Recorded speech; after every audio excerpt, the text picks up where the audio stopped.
सरगना के नाम से जाना जाता है हाफिज सईद, और उनके ऊपर कई ऐसे मामले चल रहे हैं। सिर्फ भारत ही नहीं, अमेरिका तक में मास्टरमाइंड के नाम से जाना जाता है और वहां से भी उनके ऊपर मामले चल रहे हैं और लगातार उनकी गिरफ्तारी को लेकर पाकिस्तान सरकार पर दबाव बनाया जा रहा है। आप ये कह सकते हैं कि पाकिस्तान सरकार अपनी छवि में बदलाव के लिए, छवि को बदलने की कोशिश या छवि को दिखाने के लिए इस तरह की हरकत कर रही है, क्योंकि इतने लंबे समय के बाद अब हाफिज सईद के संगठन पर यह आरोप लगाया गया है या ये आरोप सिद्ध हुआ है कि 10 साल की सजा उनको सुनाई गई है, क्योंकि टेररिस्ट ऑर्गेनाइजेशन को फंड करने का उन पर आरोप है और साथ ही साथ उनके कई जो खासम खास माने जाते हैं उनको भी सजा सुनाई गई है। लेकिन सबसे बड़ी बात है कि अभी तक भारत सरकार लगातार जो मुंबई हमले में उसकी भूमिका थी, जो जांच एजेंसी ने जो आरोप हाफिज सईद के ऊपर लगाए थे और हाफिज सईद को पाकिस्तान से भारत को सौंपने की मांग कई लेवल पर हो चुकी है। प्रधानमंत्री से लेकर वित्त मंत्री, विदेश मंत्री के स्तर पे भी ये मांग हो चुकी है, लेकिन पाकिस्तान सरकार अभी तक उसमें कोई कार्रवाई नहीं कर रही है। ऐसे में ये एक बड़ा सवाल जरूर उठता है कि पाकिस्तान की इस कोर्ट के फैसले के बाद क्या जो दबाव पाकिस्तान सरकार के ऊपर पड़ रहा है उसको ढकने की कोशिश तो नहीं है? जी बिल्कुल। और रमन, अगर हम देखें, वहां की जुडिशरी ने हमेशा बचाया है और वहां की सरकार ने तो बल्कि सेफगार्ड किया है हाफिज सईद का। अब हम ये इसे इस तरह से लेकर देखें कि एक प्रोजेक्शन करने की कोशिश कर रही है पाकिस्तान सरकार, जिस तरह से हर तरफ से दुनिया में लामबंद हो रहे हैं लोग पाकिस्तान के खिलाफ, के उनके जमीन से किस तरह से प्रायोजित होता है आतंकवाद। देखिए, पाकिस्तान की सरकार जो अभी इमरान खान की अगुवाई में चल रही है, उस सरकार पर दबाव काफी ज्यादा है और इमरान खान को ये बात साबित करनी पड़ रही है कि जो उनके ऊपर आरोप लग रहा है, पाकिस्तान के ऊपर आरोप लग रहा है कि आईएसआई जिस तरीके से आतंकी संगठनों को मदद कर रहा है और खास तौर पर भारत और अफगानिस्तान में आतंकी घटनाओं को आगे बढ़ाने की लगातार कोशिश कर रहा है, उस मामले पर अमेरिका से लेकर कई दूसरे देश पाकिस्तान के ऊपर आरोप लगा चुके हैं और उन्हें कह चुके हैं कि आपके खिलाफ जो आरोप लगाए गए हैं उनमें काफी तथ्य हैं। ऐसे में आज की इस घटना के बाद हम ये कह सकते हैं कि कहीं ना कहीं एक वैश्विक जो दबाव है पाकिस्तान के ऊपर, उसके बाद कार्रवाई करनी तो नहीं पड़ी। जी बिल्कुल। लेकिन रमन, पाकिस्तान में क्या होगा? ये कहा जाता है कि हाफिज सईद की बहुत गहरी पैठ है। वहां के जो मौलानाओं की अगर हम बात करें या फिर कई ऐसे नेता जो राजनीतिक तौर पे बहुत वहां सक्रिय हैं, उन लोगों तक इनकी गहरी पैठ बताई जाती है। इस फैसले को क्या हजम कर पाएगी पाकिस्तानी आवाम? बिल्कुल, आप सही कह रही हैं कि पाकिस्तान में जिसकी भी सरकार रही है, जो भी पाकिस्तान की सरकार का मुखिया रहा है, उसमें हाफिज सईद की काफी जबरदस्त पैठ है और हाफिज सईद की ताकत को वहां की सरकार नजरअंदाज नहीं करती रही है। या भारत के खिलाफ जो भी आतंकी घटनाओं को अंजाम दिया जाता रहा है, उस घटनाओं के पीछे पाकिस्तान के आईएसआई और हाफिज सईद से जुड़े संगठन मिलकर एक भूमिका तैयार करते हैं, मिलकर एक रणनीति तैयार करते हैं। लेकिन जो दबाव पाकिस्तान सरकार के ऊपर पड़ रहा है कि हाफिज सईद आतंकी सरगना है, आतंकी संगठन चलाता है और भारत के खिलाफ हो या अफगानिस्तान के खिलाफ हो, वो इस तरह की घटनाओं को लगातार अंजाम देने की फिराक में रहता है। ऐसे में अब हाफिज सईद, एक ये भी बात आ सकती है कि अब पाकिस्तान सरकार के लिए या आईएसआई के लिए हाफिज सईद उतनी बड़ी भूमिका अदा नहीं कर सकता है, क्योंकि कई ऐसी जानकारियां भी आई है कि हाफिज सईद की उम्र भी काफी ज्यादा हो गई है और उसका संगठन में दरार पड़ गई है। ऐसे में जब ये फैसला आ रहा है कि 10 साल की सजा हाफिज सईद को सुनाई गई है, वो भी एक मामले में सजा सुनाई गई है, दूसरे मामले की सुनवाई कुछ दिनों के बाद है और उस मामले की सुनवाई जिस दिन होगी उसमें अलग से उस पर सजा सुनाई जाएगी। यानी कि आप कह सकते हैं कि हाफिज सईद काफी मुसीबत में है और पाकिस्तान सरकार उससे अपने आप को अलग थलग रखने की कोशिश कर सकती है। जी बिल्कुल रमन, आप बने रहिए हमारे साथ और विशंबर जी, डिफेंस एक्सपर्ट भी हमारे साथ जुड़ गए हैं, उनका रुख करेंगे।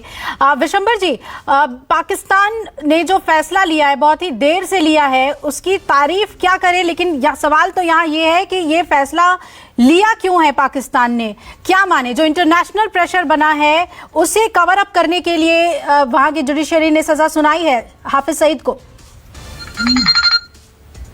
सिर्फ इंटरनेशनल प्रेशर नहीं, मैं समझता हूं कहीं ना कहीं पाकिस्तान की जो अंदरूनी हालात है और जिस तरह से अगर पाकिस्तान में जो प्रेजेंट गवर्नमेंट है, डिस्पेंसेशन है, अगर इमरान खान को भी अगर स्ट्रांग होना है, तो जो इस किस्म के हार्डलाइनर्स हैं जिससे पाकिस्तान की छवि खराब होती है, जिससे पाकिस्तान के अंदर भी, अगर आप पाकिस्तान की इंटरनल पॉलिटिक्स को एक्चुअली हम लोग समझने की कोशिश नहीं करते, जो हार्डलाइनर्स हैं वो भी अपना वक्त देखते हैं, कब किस रिजीम के साथ कब अपनी पावर, इनके चारों तरफ काफी लोग हैं, इनके पास एक तो फाइनेंशियल मसल है, इनके पास एक मसल पावर भी है जिसको हम लोग थर्ड वर्ल्ड कंट्रीज में पॉलिटिक्स में और खासकर इलेक्शंस वगैरह में यूज करते हैं, इनके पास कैडर भी है। तो इस किस्म के इंसान को मैं समझता हूं कहीं ना कहीं अब जो उसकी यूटिलिटी है, अगर इमरान खान हार्डलाइनर उससे थे, लॉबी से थे, तो इनकी यूटिलिटी इनको कम नजर आती दिखेगी। तो इस किस्म का जब बैगेज बन गया, एक तरह से पाकिस्तान के स्टेट पर भी बैगेज बन गया, पाकिस्तान की एस्टैब्लिशमेंट पे भी, और कहीं ना कहीं आईएसआई पे भी। आईएसआई भी अपना गेम चेंज करने लगेगी तो उसके टूल चेंज करेगी, तो उसके मोहरे भी बदलेगी। तो मैं समझता हूं कहीं नई मोहरों को जगह मिलेगी और इनको एक ये इंटरनेशनली और एक मेरे ख्याल में कि इनको मैसेज दिया इंटरनेशनल कम्युनिटी को भी और इंटरनल अपनी पॉलिटिकल को रेजोल्यूशन के लिए भी। जी तो बिल्कुल, ये अच्छी चीज है, मैं समझता हूँ। बिल्कुल, देर से सही लेकिन एक सही फैसला लिया है, चाहे खुद के अपने पॉलिटिकल सिनेरियो को सही करने के लिए या दुनिया को एक मैसेज देने के लिए। इंद्रजीत सिंह हमारे साथ जुड़ रहे हैं मुंबई से, और मुंबई अटैक आज भी जहन में हमारे ताजा है और इसका मास्टरमाइंड कहलाता है हाफिज सईद, एनआईए के लिस्ट में टॉप का आतंकी। आज जहन में वो अटैक, वो दर्द ताजा हो रही है। इंद्रजीत, हाफिज सईद को भले ही सजा दी गई है 10 साल में, लेकिन असली गुनहगार तो वो हिंदुस्तान का है।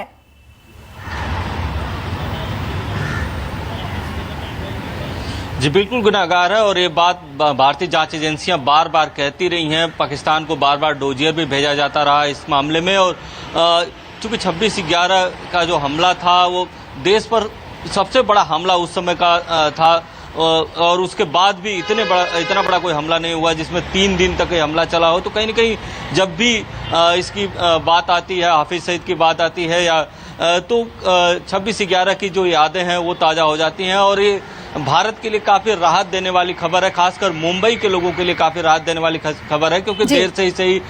जो उनका असल गुनाहगार था उसको सजा मिल गई। हालांकि बहुत सारे लोगों की इस मामले में गिरफ्तारी हो चुकी थी, अजमल कसाब को फांसी हो चुकी है, 9 आतंकी पहले ही मारे जा चुके थे उसी समय, लेकिन जो सबसे बड़ा गुनाहगार था, मास्टरमाइंड था, उसको अब सजा मिली है। ये कहना होगा कि पाकिस्तान देर आया दुरुस्त आया, लेकिन काफ़ी देर हो चुकी है, क्योंकि काफ़ी लंबा वक्त बीत चुका है 26/11 को, और बार बार भारत की तरफ से मांग उठाई जाती रही है कि जो हाफिज सईद है भारत विरोधी गतिविधियों में लिप्त है, भारत के खिलाफ साजिश करता है, भारत में आतंकी हमले करवाता है, और 26/11 में उसका अहम रोल है, और डोजियर में उसका बार बार नाम दिया गया है, इंटरनेशनल प्रेशर भी दिलाया गया, भारत ने कई डिप्लोमेटिक बातचीत की, लेकिन जो उसको सजा मिली है, कहीं ना कहीं ये भारत के लिए काफी राहत देने वाली खबर है। जी बिल्कुल, विशंबर जी, मुंबई अटैक को ही याद करके आपसे ये सवाल पूछना चाहेंगे कि अब जैसा कि आप वहां के पॉलिटिकल सिनेरियो की बात कर रहे हैं कि इमरान खान को सूट करता है अब उन्हें सजा देना, और इस वक्त वहां जो हार्डलाइनर्स है उस लिहाज से जो आप इंटरप्रिटेशन दे रहे थे, लेकिन मुंबई हमले के लिहाज से अगर हम देखें तो ये सजा काफी नहीं है, अभी बहुत कुछ है जो हाफिज सईद को लेकर भारत चाहता है, बल्कि पूरी दुनिया चाहती है। देखिए, जहां तक बॉम्बे को मुद्दे को लेकर सवाल है, बॉम्बे को लेकर सवाल है, मैं समझता हूं ये कुछ भी सजा नहीं है, और उसकी सजा अगर भारत को, अगर हमें जस्टिस मिलना है, उन लोगों को जस्टिस देना है हमारे बॉम्बे के लिए, तो मैं समझता हूं इसको भारत को टेक ओवर करना चाहिए, पाकिस्तान को हैंड ओवर करना चाहिए, और भारत की अदालत में उस पर मुकदमा चले, भारत सजा सुनाए। ये 10 साल की सजा, देखिए ये पाकिस्तान की जेल जो है ये उनकी बहुत ही, वो भी इंटरनल एक वो चीज है, ये नहीं है कि इसको सजा कोई बड़ी हो सकता है, ये कोठड़ी में बैठ के वहां से अपना राज चला सके। पाकिस्तान में जो गहरा स्टेट है, जिसको हम थर्ड स्टेट, जिसको हम डीप स्टेट बोलते हैं पाकिस्तान को, उनकी अपनी चाल है, उनके अपने पास बहुत ऑप्शंस हैं, उनके बहुत किस्म के उनके रूप हैं, तो उसमें सजा बड़ी सेरेमोनियल सी है, नॉमिनल है ये सजा, इसका नहीं है। पर हाँ, इसको वो लाइमलाइट में नहीं रखना चाहते, इसको बैकग्राउंड में भेजना चाहते हैं, अपनी छवि को सुधारना चाहते हैं, कहीं ना कहीं इस पर लगाम भी लगाना चाहते हैं, वो सब मैं मानता हूं। लेकिन जहां तक मुंबई हमलों की बात है, ये कोई सजा नहीं है उसके लिए, उसको कम से कम सजाए मौत होनी चाहिए और भारत की अदालतों में उस पर मुकदमा चलने चाहिए, यहाँ उसको फांसी होनी चाहिए, क्योंकि एक इतना घिनौना जो उसने रचा वो दुनिया मानती है। तो उस हिसाब से अगर पाकिस्तान इसको जस्टिफाई कर रहा है बॉम्बे के लिए, तो मैं समझता हूं भारत को इसको बिल्कुल नकार देना चाहिए और इसकी कोई अहमियत नहीं है। Bombay is a crime, is done a crime, मतलब इंटरनेशनल क्राइम है वो तो एक। जी बिल्कुल। और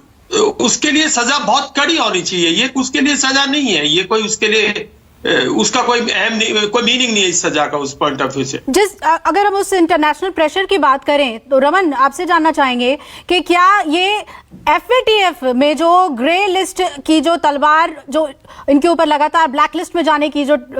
लटक रही है, एक वो प्रेशर इमरान खान के ऊपर बहुत बड़ा प्रेशर है, क्योंकि इकोनॉमिकली पाकिस्तान किस तरह से पुअर हो चुका है, कितना पिछड़ा हुआ है, ये सारी दुनिया देख रही है। क्या FATF से बचने के लिए भी ये कदम उठाया है इमरान खान ने?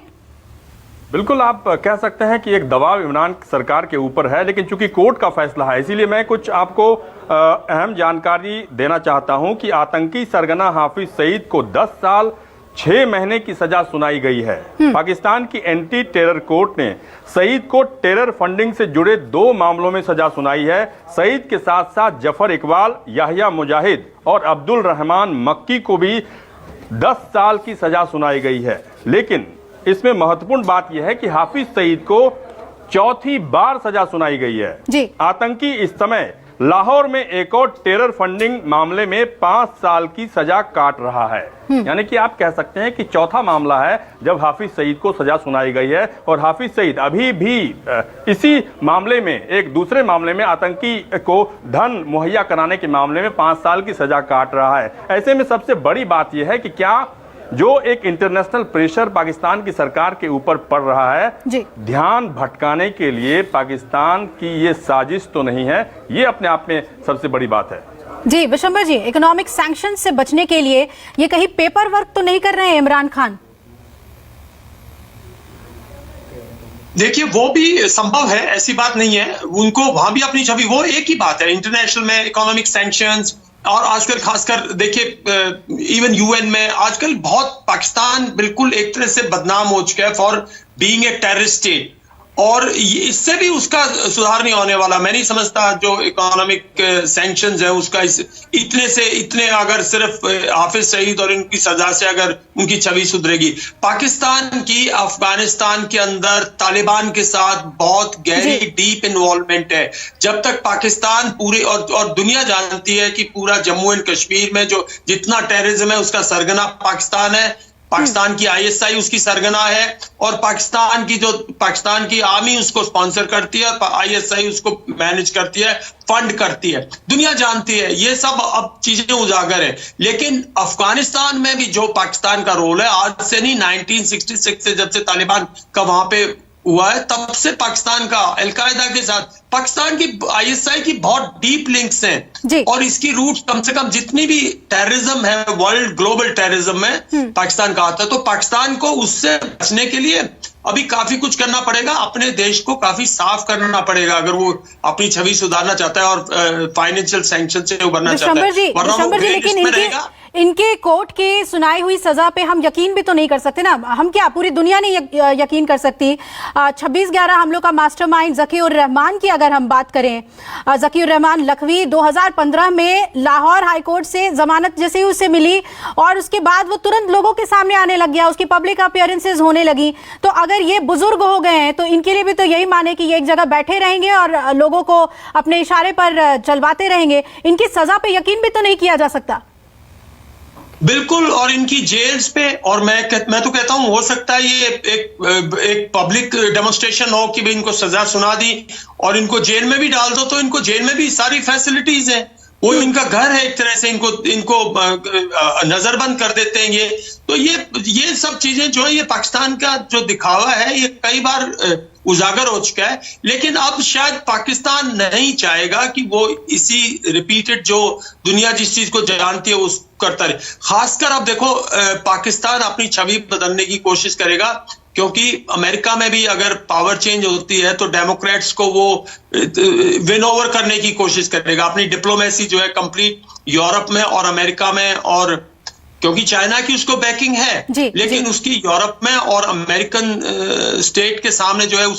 उसकी काफी हद तक इंटेलिजेंस जो वो क्लियर है, लोग जानते हैं। मैं कह रहा हूं आपको, जो अफगानिस्तान में और जो बाकी कंट्रीज में टेररिज्म है, पाकिस्तान की जड़ें वहां तक फैली हुई हैं। कोई दुनिया में टेररिज्म एक्टिविटी ऐसी नहीं है जिसकी जड़ें पाकिस्तान तक नहीं जाती। तो जम्मू एंड कश्मीर में जो पाकिस्तान ने किया हमारे सामने, पिछले 30 साल से हम लोग उसको भुगत रहे हैं। जो भी कोई हादसा होता है उसके पीछे पाकिस्तान का या तो trend, Pakistan funded, Pakistan sponsored, Pakistan का उसमें हाथ है।